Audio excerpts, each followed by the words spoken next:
In this video, I'm going to show you 3 possible questions that can be set using just, for example, this quadratic equation. Now, the very first thing, when you see a quadratic equation like that, okay, is to rearrange, okay? You don't go and complete the square, you rearrange first, okay, into the form ax squared plus bx plus c, alright? What I mean is, no matter what the question is, you don't bother first. You see an equation like that, a quadratic equation like that, right? That is not in the order ax squared plus bx plus c, you must rearrange it first, okay? Whether it's for the purpose of completing the square later or for finding discriminant, this should be your first step, alright? Now after you have done this, then you are ready to see what the question wants.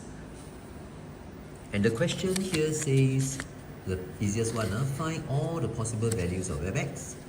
Now, when you see a question like that, it is not discriminant, okay? It is not finding b squared minus 4ac, no. Because you find b squared minus 4ac also no use, right? So what you need to do is to complete the square, because completing the square allows you to find the maximum and minimum value of fx, and from there, you'll be able to tell the examiner the range of values. So let's see how we can complete the square. Now, when you have a fraction here, don't be scared, just put it up, alright? Then the doggy stay here, and then you put this square bracket. And why I position it like that, I want to tell myself I'm trying to change this into something times something, and this into something times something, okay? And of course the number I have to put here is 1/3 lah, because I want the coefficient of x squared to be 1/3, you see? Okay, so this is your first term here. Now the second term may be difficult. Now, as I told you, how do I get this x squared? It's actually 1/3 divided by 1/3, they get 1, right? Okay, so in order to get this one, in order to find out what number times or what times 1/3 will give you this, right? You take this whole thing divided by this. But because this is just a number, right? So you just take 4 divided by 1/3. And when you take 4 divided by 1/3, you use your calculator, okay? Don't use mental calculation. Follow this sign here. There's a plus here, there's a plus here, so it's going to be a plus. 4 divided by 1/3, the calculator will tell you it's 12. Okay? And of course, the x is still here.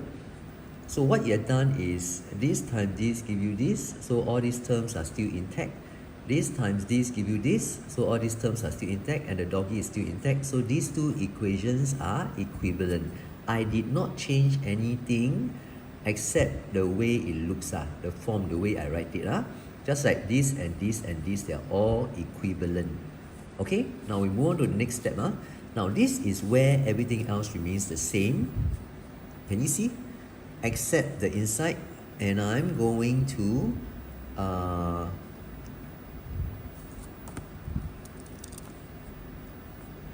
write this template first, and then write a minus here, so that I don't forget to write all this later.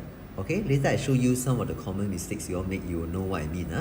Okay, so x squared will give you x squared. This one you divide by 2, it will give you this. Okay, then you minus the square of this, and that will be your completed square already. But not done yet, you need to take this time this, take this time this, and you will end up with this. Now do not go and expand this, then you'll get back this. Then what's the point of completing the square? Okay, so that's another mistake that's how you make. Now again, first thing, no problem. Here a lot of people will forget to multiply, so do not forget, please. Alright, and if there's a minus here, you must take minus times minus. So just press calculator, whatever you see here, and you get this. And this is minus 12 minus 9. So when you press minus 12 minus 9, you'll get minus 19.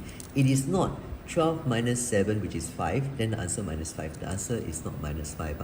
That's another mistake that some of you make. Okay, so have we completed the square already? Yes, we have. And what does that tell us? Actually, it tells us nothing much yet, because this is just another way of writing this original quadratic function. And what you need to do now, okay, after completing the square, that's stage 1 done. Okay, stage 1 done, completing the square. Stage 2, you need to analyze this completed square. Why we complete the square is because it allows us to analyze. How come it allows us to analyze? Because a complete square is always greater than 0. Okay, the complete square, by the way, is this one only. The rest are not complete square. Okay, the complete square is this one. So this is always greater than 0. It can be equal to 0 also if x is minus 6. Alright, now let's continue. You multiply by 1/3 both sides, you will get this. Then you minus 19 both sides, you will get this. And essentially your left hand side is your fx, which means that your fx is always greater than minus 19. And that answers this question. So any number greater or equal to minus 19, that can be your possible value of fx. Okay, now how should you do this question if the question is phrased as such? Show that the maximum value of fx is minus 19. Yeah, working exactly the same. Okay, except at the end, normally when it's a show, prove, explain that, explain why, okay, or prove that.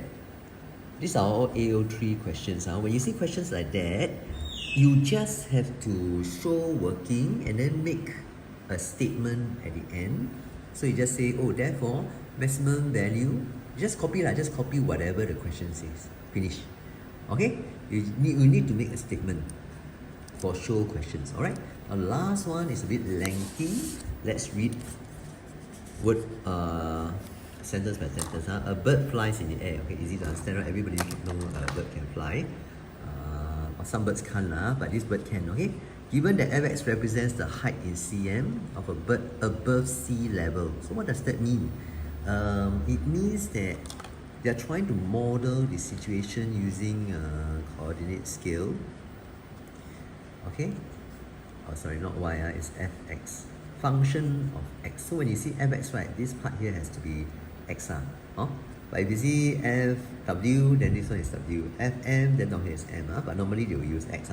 Okay, and x, what is x? Okay, so you know already, this fx represents the height above sea level. So this x-axis must be the sea level. And x represents the horizontal distance from a point, from a fixed point, sorry, from a fixed point at sea level. So what does that mean? You can take that as here. Okay? Then some of you will ask me, how you know it's here? Why can't it be here? Why can't it be here? Why can't it be there? Why can't it be here? Actually, it can be anywhere. It can be anywhere you like. Okay? Because they never say, right? They never say. Okay? So where exactly is it? Actually, it's not really decided by us. It's decided by the equation. So they would actually give you this equation, which you need to arrange in the ax squared plus bx plus c form. And from here, you are asked to find the minimum height of the bird above sea level during its flight and the horizontal distance. Okay, so what does all this chunk of things mean? There are two things they want you to find. Minimum height, and what does the height what is represented by the height, fx, right? So this fx is actually the height. Okay?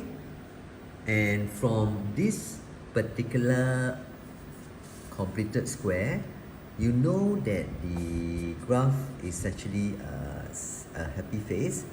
The y value or the fx value is actually minus 19, and it happens when it's minus 6. Okay, so if I come to the graph here, it's actually minus 19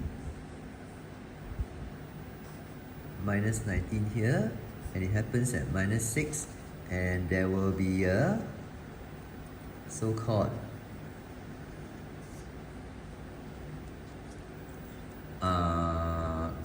curve here. So maybe the bird, right, fly. Okay, maybe a kingfisher or whatnot, then dive into the sea, takes the fish in the beak and then fly up again. Okay, so that's the whole story. Okay, Now, how do you find the minimum height? So the minimum height, don't you agree, is just minus 19? So what does that mean? It means that it is 19 cm. Is it cm or meter? Okay, cm. 19 cm below the water surface. Okay, the water surface. So the minimum height is minus 19 meters to tell people that it's below sea level. Okay, and what is the horizontal distance from the fixed point at sea level? Okay, so you haven't learned the word displacement yet, but actually this horizontal distance, because it's negative, right, it's actually displacement. But never mind, for your sake now, because you haven't learned displacement, that's a Sec 4 topic. Okay, you just accept that it's minus 6 meters, which means that it's to the left of this x-axis. Okay? Yeah, so that's the question. Alright?